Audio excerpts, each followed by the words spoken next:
Hey, Jewel. Hi, Don. How are you? Oh, hold on. Why does it say I'm muted? What's that? Can you hear me? Yeah. Okay. Weird. All of a sudden at the top of my screen, it said mute. I thought, huh, Oh, anyhow. Uh, it does say it's being recorded. yes. I guess I could pause that for 1 second. All right. So, good morning, everyone. I'm Dr. Jewel Yoder, the Goshen College co-director for the Goshen College EMU DNP Consortium. And on behalf of Dr. Melody Cash, who is the co-director of the DNP program from Eastern Mennonite University, and the entire DNP Management Board, we welcome you all to Gretchen Sauder's defense of her Doctor of Nursing Practice project proposal. Or, excuse me, this is not her proposal. This is her defense. We're at that point. Please don't Sorry. make me go back. No. Thank you for joining us today for Gretchen's defense of her DNP project. Before I introduce Dr. Dawn Tyson, who has been Gretchen's lead faculty in finishing up her project, I just want to make some announcements to our audience and reminders. As it's clear, this session is being recorded. We do ask that all guests keep yourself muted for the duration of this event. Um, if it's not distracting, you are welcome to turn your video on so that we can have more of a sense of community of people watching this event. But again, if you're in a place where that would cause distractions, then that is acceptable to have it off. You will likely want to put this presentation into speaker view. You can do that by going to the top bar of your Zoom screen. On the far side of that top bar, you can see an option for gallery or speaker view. And if you choose the speaker view, you'll be able to see the presentation a little bit more clearly. This session will be scheduled for 30 minutes for Gretchen to give us her presentation. Gretchen, at about 25 minutes in or with 5 minutes left to go, um, I will sort of interrupt, I think is the clearest way, and just say you've got 5 minutes and then you can finish up wherever you're at. I've tried putting it in the chat before. That's just one more thing to manage. Yeah, So I love them. excuse me, I'm just going to interrupt. We've tried a sound that doesn't work either. So I will give kind of a warning signal at 5 minutes, and then again when you have 1 minute left in your presentation. After Gretchen is done with her presentation, then we really encourage the audience to ask any questions. You can do this verbally just by unmuting yourself and asking the question. Or again, you can use the chat feature in Zoom and send a chat, and I'm happy to read that question out loud. After we do the Q&A session and feel that everyone has had a chance to sort of ask questions, we will excuse everybody that is not either Melody, Don, myself, or Gretchen. And we will continue on in a sort of second session with the co-directors and the lead faculty and having further conversation with Gretchen. So at this point, with those instructions and announcements, I will turn this over to Dr. Dawn Tyson to introduce Gretchen and her project to us here today. Well, thank you very much, Dr. Yoder. It's a pleasure and exciting to have Gretchen reaching this point. She's had to have a few bumps along the way, but she's now ready to defend her project. As you can see, the title of her project is Using an Academic Practice Partnership to Meet College Health Needs. And at this point, we will ask Gretchen to go ahead and start her presentation. Thank you, Don. Well, we're going to make sure, hopefully, that I can actually advance, which it seems it will not do. There we go. Okay. Academic programs and clinical practice have traditionally functioned in somewhat separate realms, despite having identical goals of advancing healthcare. In 2016, the American Association of Colleges partnered with the Monet Health Project with the goal of bringing the clinical and academic worlds together with the mindset of challenging each to think outside the box. Depending on one's practice environment and community health needs, this partnership can vary significantly. Knowing that nursing is the largest facet of the healthcare workforce, nurses have the unique opportunity to enact substantial change. Another impactful call to action occurred in 2011 when the Institute of Medicine and the Robert Wood Johnson Foundation partnered. Their work recognized nursing's ability and power to work towards changing the healthcare climate so as to meet the dynamic needs of the healthcare world. These resources inspired this DNP project, using an academic practice partnership to meet college health needs. College and university students present a diverse and unique group of individuals that have both common but distinct healthcare needs. Ignoring this population's healthcare needs can jeopardize student success. One study reviewed estimated that of the 12.5 million students enrolled in the nation's colleges and universities, only 20% had access to a clinic or student healthcare center on or near their campus. Furthermore, the literature overwhelmingly recognized the shortage of primary care providers nationally, but especially in the Midwest and the South. The state where this project was implemented is predicted to have a primary care provider shortage of 23.1% by the year 2030. Therefore, the primary focus of this DNP project is to firmly create the need for an academic practice partnership between a federally qualified healthcare center and a college through the creation of an on-campus healthcare center. Though not all of these points that I'm about to list are primary goals or focuses of the project, there are some additional benefits as well from this partnership. Of course, the number one goal is to increase primary care access for the campus college students. Increasing clinical placements for students in nursing, like family nurse practitioner students, other nursing students, social work students, and so forth, would be an added benefit. Another added benefit would be offering a site for the faculty's advanced practice nurses to clinically practice so that they can meet their certification requirements. And finally, the primary care office on the campus could be another site for families of students or other local families in the community to seek primary care. The literature that I reviewed produced numerous studies pertaining to these focus areas. However, it was the primary focus to look at the years 2017 to 2023. Various landmark works and studies prior to these years were included in the literature review when they offered critical background information. From this review, three main themes emerged, and those are benefits and key aspects of academic practice partnerships, nurse practitioner roles in community healthcare, trends and needs for healthcare of college students and campuses. Academic partnerships offer numerous benefits to their partners and patients. However, the literature does not consistently use the same terminology when referring to these communities of practice. Nonetheless, similar benefits are recognized with these relationships, including evidence-based practice changes focused on a community's care gaps. These care gaps repeatedly involved care for underserved populations, such as ethnically diverse and low-income patients, HIV and hepatitis C patients, LGBTQI+ patients, as well as children and young adults, both in primary schools and colleges.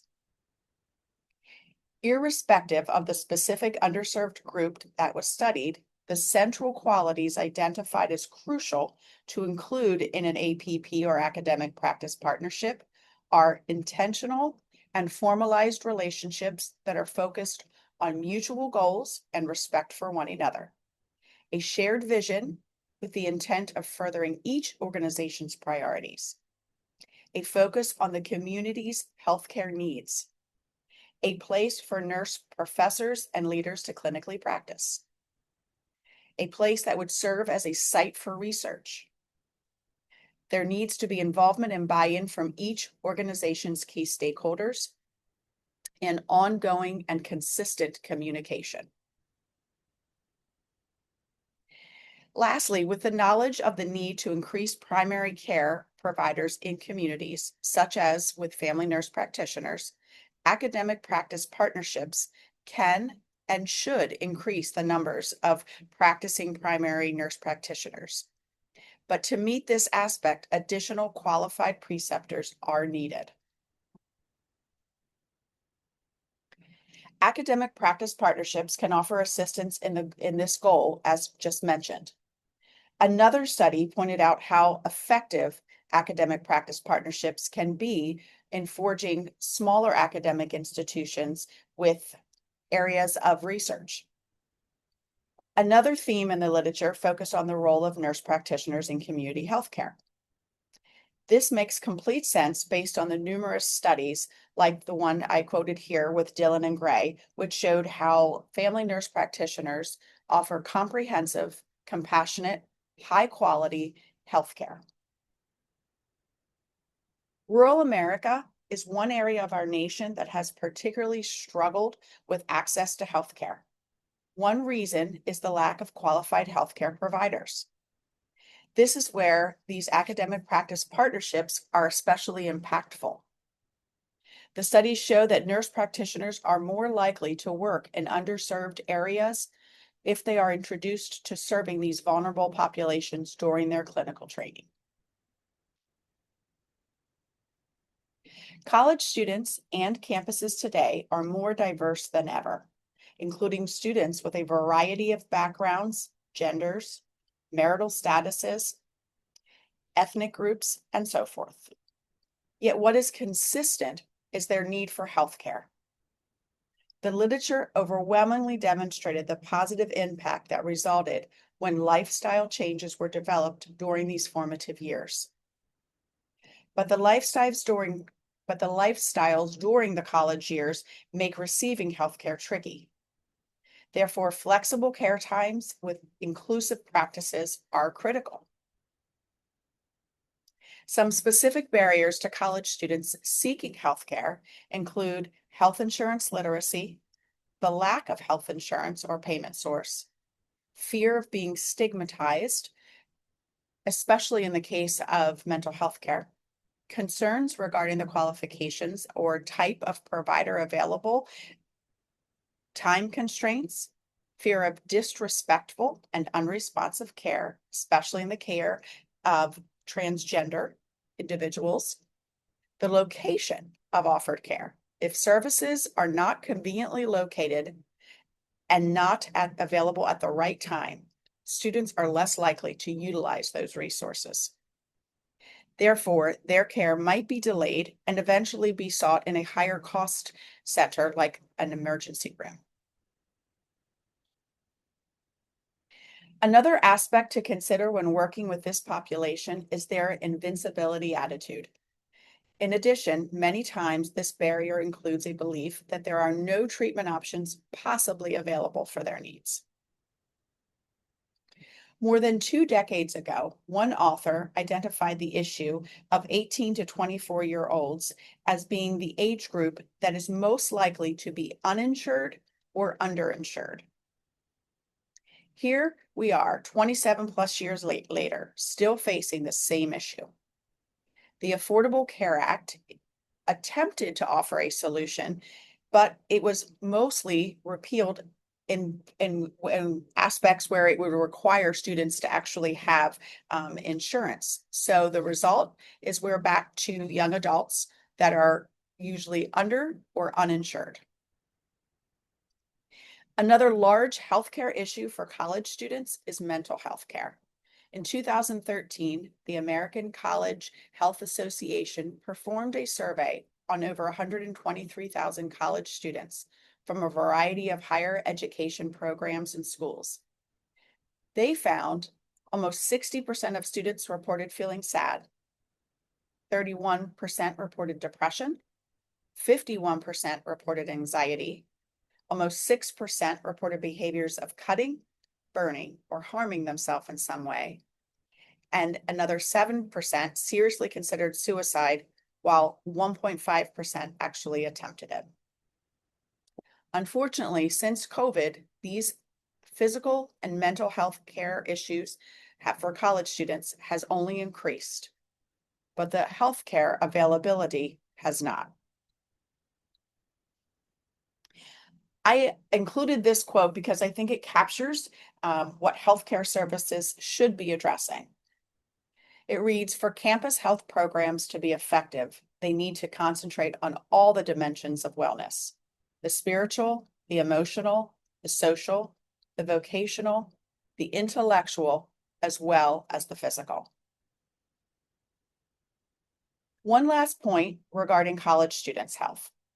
Mental health care at this phase is so acutely unique because it is during the second and third decades of life where 75% of chronic mental health care conditions first start emerging. In addition, college students are at an increased risk for mood disorders in general due to their significant life stressors and transitions.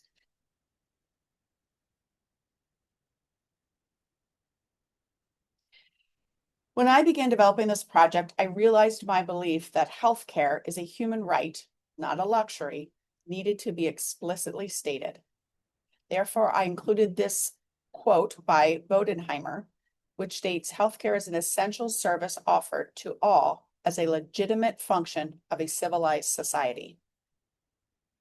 This idea permeates how I view healthcare as well as how I designed the project. This slide further shows the three nursing theorists' frameworks that helped shape the project. They are Jean Watson, or they come from Jean Watson, Barbara Resnick, and Nola Pender. Jean Watson's theory of caring science captures the essence of nursing, as well as supports the belief that healthcare is a human right. In 2018, Watson stated in her work that human caring is the highest ethical ideal we can offer society and humanity. She encourages us to embrace humanity from a holistic perspective and not to forget the humanness amid the technical aspects of medical care. All people, including college students, are multidimensional and cannot be separated into parts. Therefore, holistic healthcare during the college years is critical and demands higher education facilities to identify healthcare as a key component in successful education. Another key component of healthcare is health promotion. Nola Pender recognized the value in all its forms. She espoused that health is not merely the absence of disease, but rather an overall state of well-being that includes a multidimensional phenomenon with the biophysical, spiritual, environmental, and cultural dimensions. Her work assumed that each individual desires to regulate his or her own behavior, and that this behavior is affected by previously formed beliefs. Therefore, nurses have the power to positively contribute at all levels to the impactful changes in an individual's practices.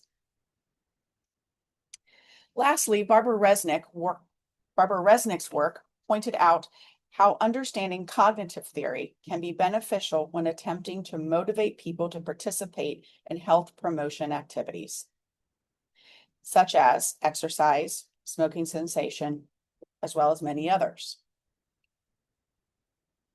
Her understanding for this promotion was that they would learn self-efficacy and the interplay of self-efficacy and health promotion. Either positive or negative, self-efficacy can affect whether a person is receptive and effective in their quest towards recommended health promoting activities. So what a better place to utilize these concepts of caring, self-efficacy, and health promotion than on a small rural college campus. The two main parties engaged in this project included a college and a federally qualified healthcare center. They both are located in the same small Midwestern town, whose community consists of a population of about 34,792. The poverty rate of this community is about 15.4%, which exceeds the national average by about 2.8%. The college identifies itself as a small liberal arts school that serves 717 undergraduate students and 51 graduate students. More than half of the undergraduate students live on campus. The student body is composed of a diverse group of individuals from 32 different countries. These individuals are the main group that would be most served by this academic practice partnership. However, faculty and administrative staff played a participative role in the project through their attendance of a presentation. The college's mission incorporates academic pursuits with faith built on 5 core values: Christ-centeredness, passionate learning, servant leadership, compassionate peacemaking, all coupled with global awareness. The college has a need for high-quality, cost-effective healthcare services on its campus for its students. This slide shows the data that I have been able to gather regarding student healthcare usage. It's important to note there is no reliable data from the college showing the number of college students that are insured, uninsured, or underinsured. Yet many examples of healthcare needs from college faculty were shared with me in passing. This suggests the need for an on-campus healthcare center that is funded through means other than traditional insurance companies. If you look at the tables, the one on the left in the greenish background shows the usage of the on-campus healthcare center when there was one in the last academic year of 2007 to 2008. At that time, based on usage, about 47% of the student body were utilizing those services for either general or mental health care services. Then in the academic year 2022 to 2023, when there was no longer an on-campus healthcare center, there was a resource of a primary care office about 2 miles from campus. And that office shared that they had a total of 173 visits during that academic year, which is about 25% of the student body. And the mental health care services on the campus were 226 for the year, which is about 32% of the student body. When you average those two together, about 28.5% of the student body were utilizing some type of healthcare service during the academic year of the 2022 to 2023. The potential federally qualified healthcare center, or FQHC, resides in the same small rural Midwestern town as the college. It is a clinic composed of 3 locations and is recognized for serving underserved and uninsured or underinsured members of the community. The FQHC's model encompasses holistic primary care services, including many of those or all those listed, as well as some that are not listed. Their webpage states that only when everyone is cared for is a community considered healthy. Another important aspect of this model of care is that there are resources available that allow patients to use a sliding scale, as well as local and federal grants to help fund their care. This is in addition to traditional insurance sources. The providers are mostly nurse practitioners, but there is care available from physicians as well. Review of the college and FQHC's missions, values, and goals demonstrated that both have similar values of respecting individuals, celebrating one's culture and heritage, and the belief of living one's values in everyday relationships. This predominantly needs assessment project was designed as a multi-phased endeavor, where the first phase was to establish the need for an academic practice partnership between the college and the FQHC through the development of an on-campus healthcare center. In order to accomplish this justification goal, 3 deliverables were implemented during the implementation phase. These included voluntary student interviews, a presentation to the college community, and completion of the college's new initiative form. Just to briefly recap the benefits of the FQHC model, it offers comprehensive primary care under one umbrella organization. And besides offering traditional payment options through insurance companies, there are navigators that can help assist patients and other payment options for their care, like sliding scale and grant options.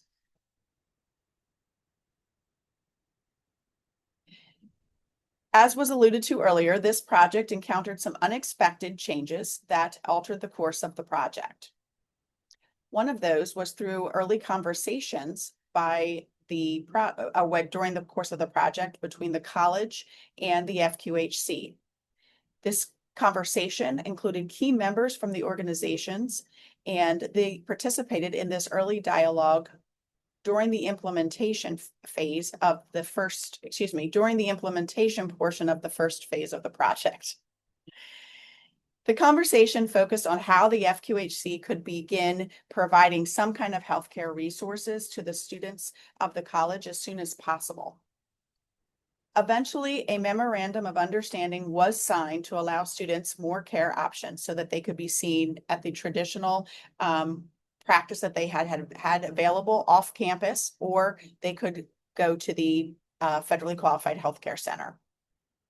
To garner more support from the greater college community, the project plan was altered to present a presentation of the project and its findings to the wider audience of the college community to create a sense of urgency and support and backing for the next phase of the project. Ultimately, the President's Cabinet still needs to approve moving forward with the official academic practice partnership. But knowing the multifaceted process that's involved in this education approval, it was felt that this audience would create more movement and support moving forward.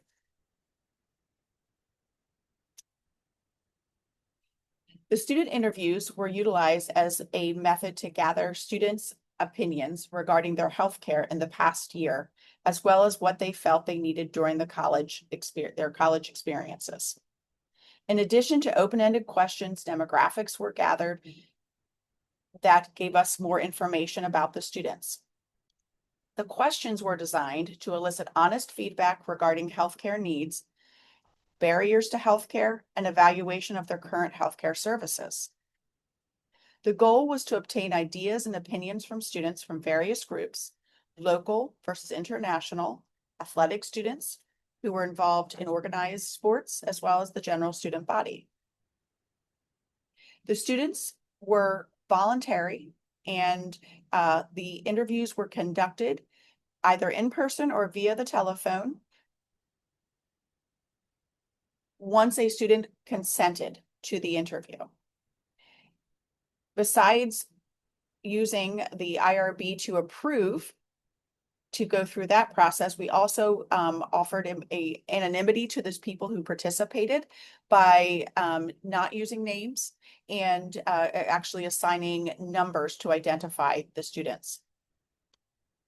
Once the interviews were completed over about a 3.5-month period of time, they were transcribed, analyzed thematically for common ideas. Multiple spreadsheets were utilized to do this process and to organize the ideas from broad concepts down to the main themes. To add validity to this thematic analysis, 2 professionals with experience in analysis played active roles on the project team. Gretchen, you're at 5 minutes. Okay, we're going to move through a lot quicker though. So the rest of the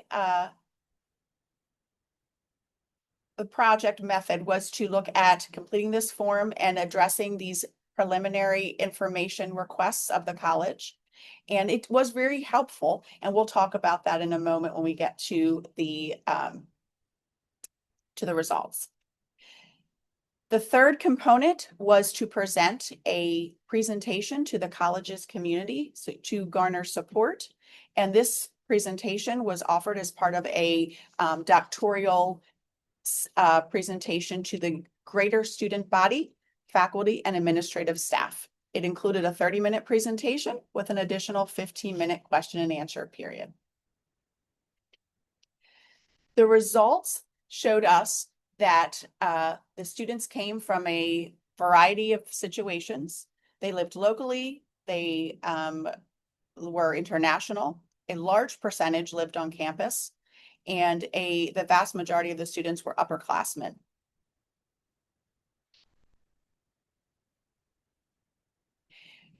Initially, as I was discussing, the students' feedback was organized into main themes, and 9 themes were identified initially, and then they were broken down into smaller themes. So the initial 9 themes are listed here and over on the next page as well, and we'll go into more of the final findings of the 3 themes in just a moment.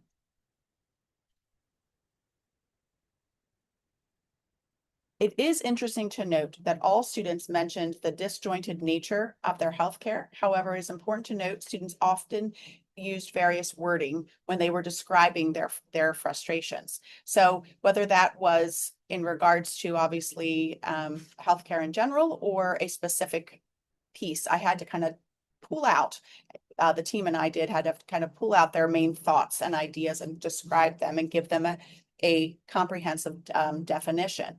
And the 3 main thematic analysis results, when all coupled down from those initial 9, were put into these 3 buckets: knowledge deficits, accessible and affordable healthcare, and coordination of care. Knowledge deficits included items like confusion on how to access care, what insurance does or does not cover, and where to go to fill a prescription. Accessible and affordable healthcare was a heading that was clearly abundant for the students, but especially the international students, as transportation and cost of healthcare were overwhelming for these individuals. The coordination of healthcare, or care in general, is a term given to the students' frustration regarding their lack of integration between various aspects of their care, most notably between mental health care and medical care. The new initiatives form also produced a lot of information that helped the project team recognize where there was congruency between the organizations and the projects.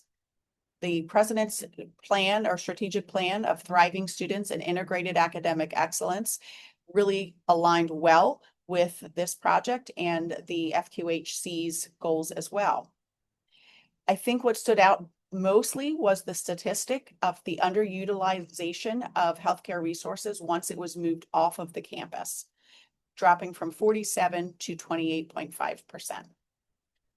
Finances were also part of this initiative form that was put together, and it showed that yes, an estimation from the FQHC of 1 to 2 million was likely going to be needed to really fully launch it.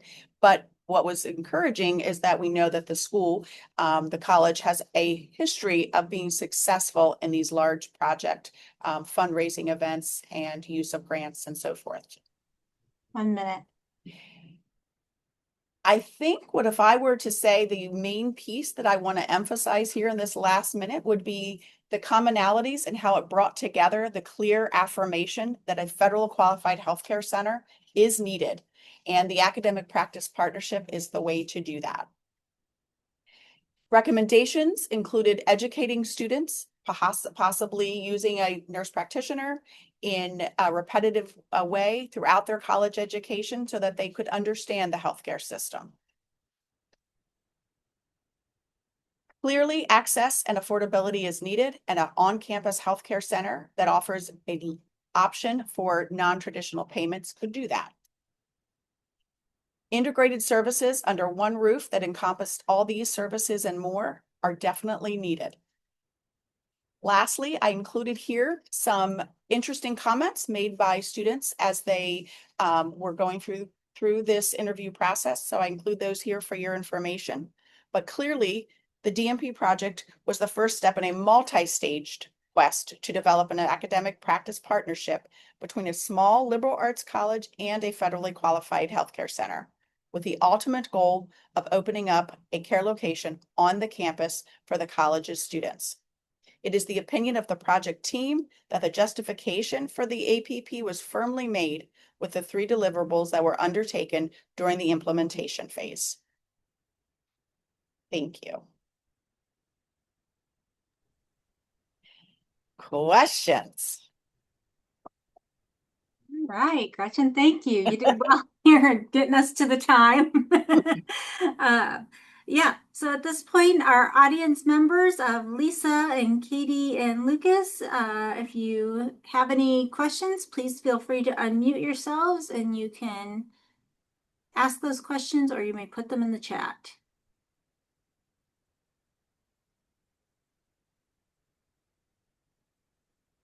I can quickly go through the references there and then I'll get rid of that screen.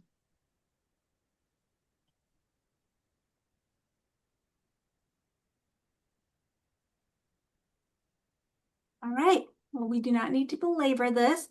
I will dismiss the 3 of you from this portion of the of Gretchen's defense. Folks, we are at 10:37. Gretchen, we will pause this and give you 10 minutes in which you can exchange texts with your family members and so on. And then we will resume at a little after 11:15, if that works for Okay. you. All right. Thank you all. Need to try and find my cursor here. From time to time, I lose that. And pause the recording too, I guess. Yeah, yes, I can't find my cursor. Oh, you can't. Oh, that's what you're like. Okay. I'm like,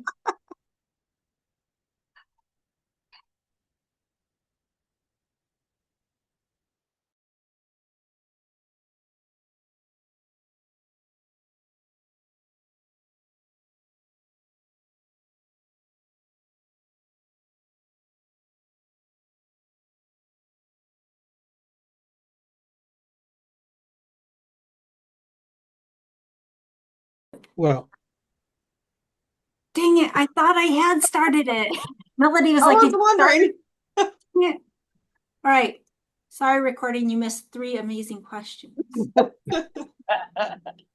More importantly, 3 amazing answers. Yeah, No, correct, kidding, I'm correct. kidding.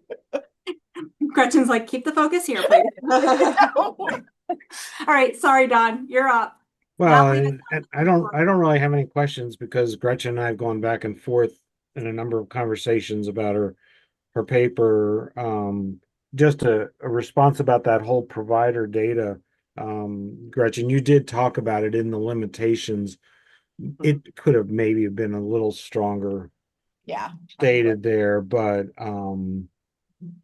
well, I guess what I thought I had heard from you once before was the college data from 2007 was actual student numbers, not visits.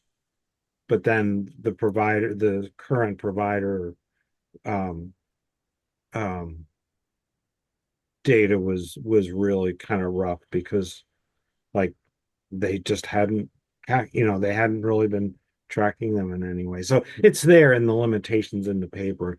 Didn't really come out in your presentation. Yeah. I don't know that, I'm not sure what I said, but to my understanding, and it's been very hard to get any kind of old data from the college, but I think it was the number of students seen, but at different times I've gotten comments making it sound like it was the number of visits. So I think it's uncertain. I don't feel like I would, hang my hat really And a different era in the future, one would hope that the electronic record system of the clinic would just make that really easy to figure Yeah. out. So, I think so. There is one provider at the primary care practice that they partner with primarily right now. And that individual was able to share this, but very important. She was very important not to give me names of or anything like that. It was just broad. So they may have it, I don't have it. And that was what she was comfortable sharing.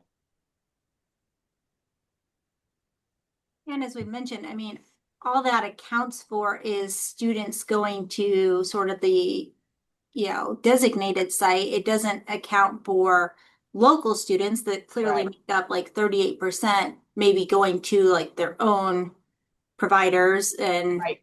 so again, it's such so a much variables. narrow Yeah, accounting of really Which- who's able to get care, but get Right. care through what the college provides. So. right. Which makes it hard to build need because there is that factor. And that's a good point. I hadn't even thought about that before. I know several, and again, I didn't have a chance to emphasize this, but several of the students that were speaking for friends would say, I at least have an idea of where to go, even if they're not from here locally, but my friends who are international students have no idea, don't understand what covers what, and they have to have insurance, but it covers absolutely nothing. It's catastrophic only. And so they're left with just really being in limbo. So yeah, that was very strong, the feedback. Yeah. I didn't have any other questions, so. Can I ask a purely hypothetical question? Or may I? Sure. Yeah, and you might not have an answer. So let's imagine the future, right? Okay. And this was able to be followed through, and there's this campus and this academic practice partnership. We talked about visits and maybe how that isn't necessarily the best outcome measure. Like, how would you know that what outcomes might you look at to show that this is, to justify that this was a really good move? Like, what things might you consider looking at? I think in the paper, I spoke mostly about the number of visits that you would see an increase, obviously, to hopefully back to what it was back in 2007, 2008. I think the other piece that you could do would be to, resurvey students and see, are they feeling like their needs are being met? And are they feeling better cared for? So different students obviously had different perspectives. You'll never get everyone to say the same thing, but I think that would be another avenue.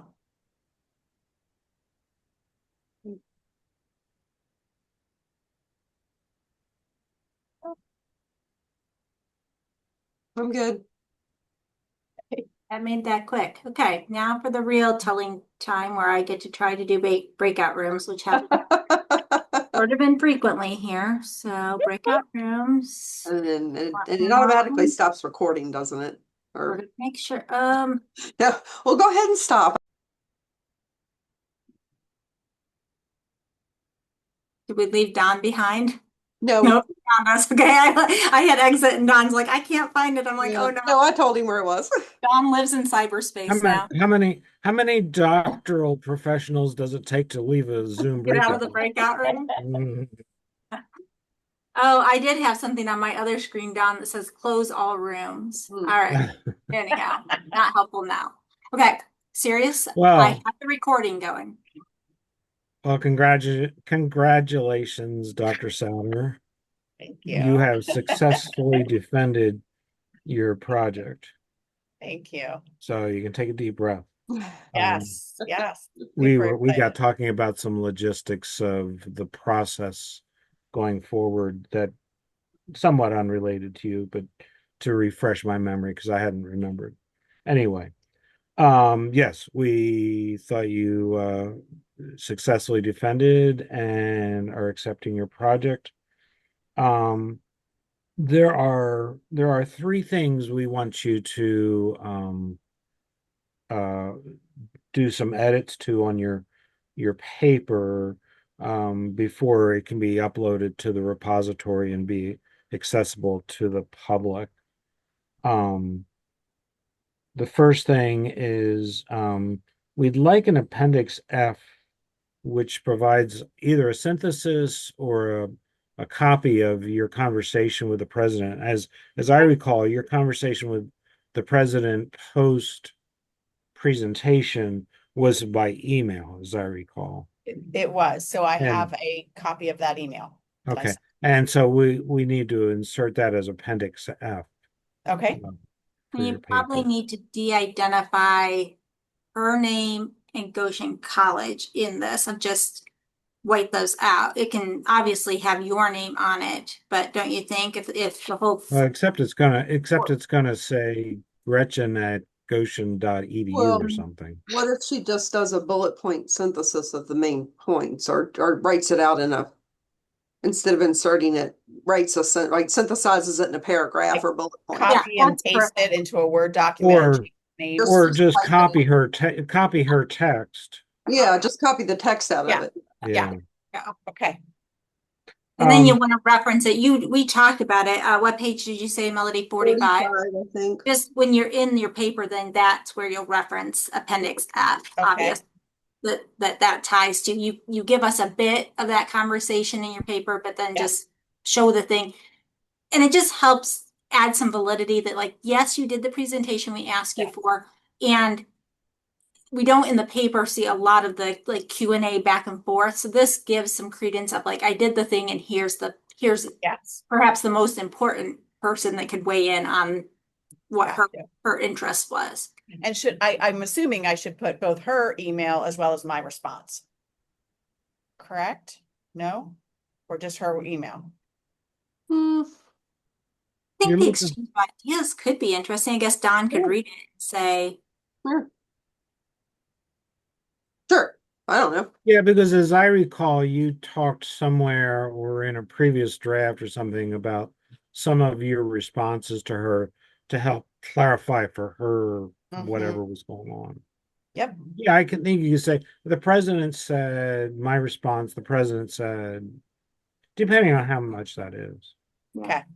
Yeah. it just shows about their communication, if nothing else. I mean, if this Right. was a needs assessment, like here's how And some of the flow went. And it provides the data from the presentation. Okay. So the second thing is we've got to figure out how to get a PDF of your slides into the document, which you and I talked about it. Yeah, instead of Melody was saying for the repository, it can't be just a link. It's got to be. Mhm.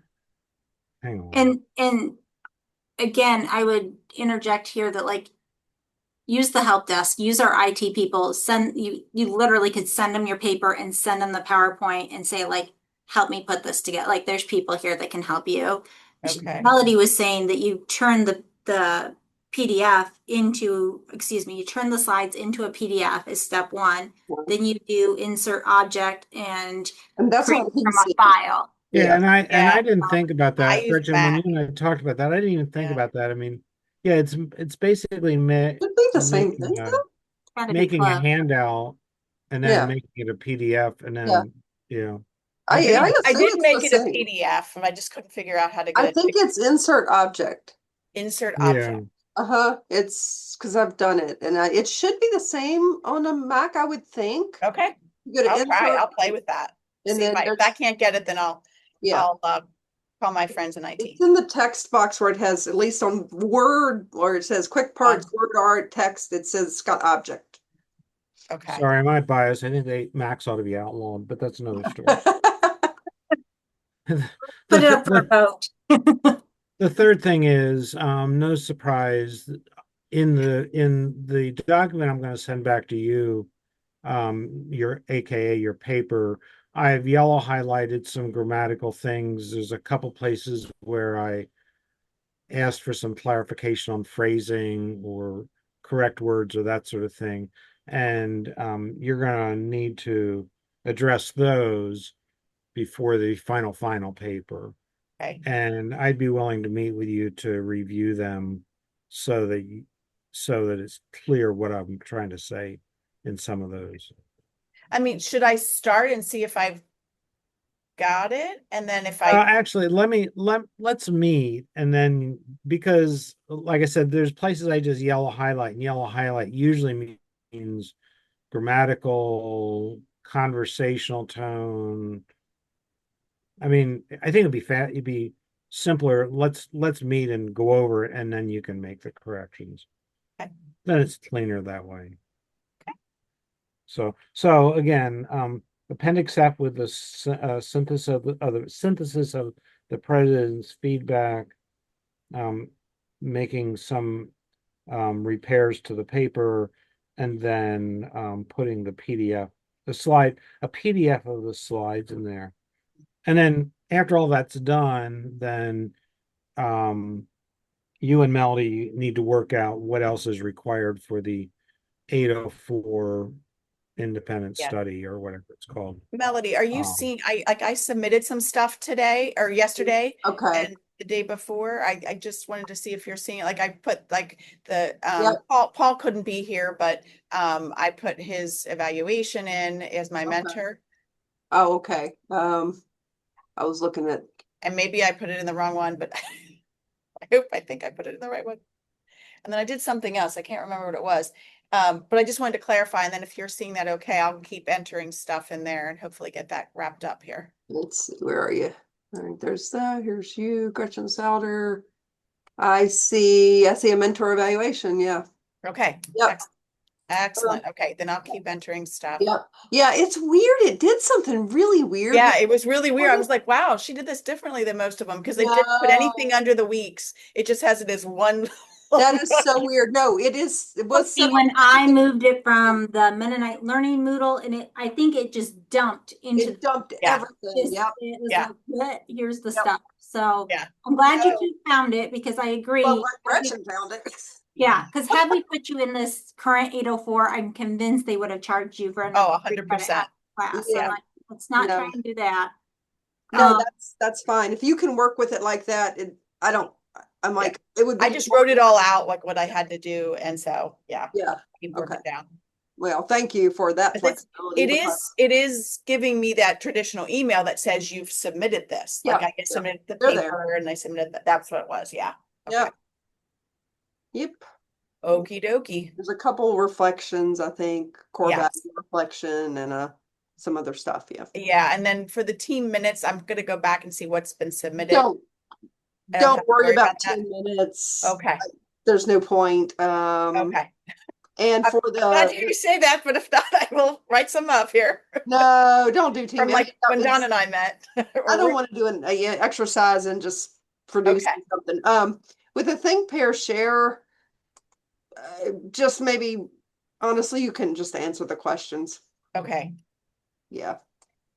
Because the point is to think about, underrepresented minorities and racism and doctoral. If you want to have a conversation with somebody, great. I can probably find you somebody, but you can also reflect and Okay. Yeah. And there were several forums. I have my list at home. I don't have it here in front of me. Yeah, that was the equity forum.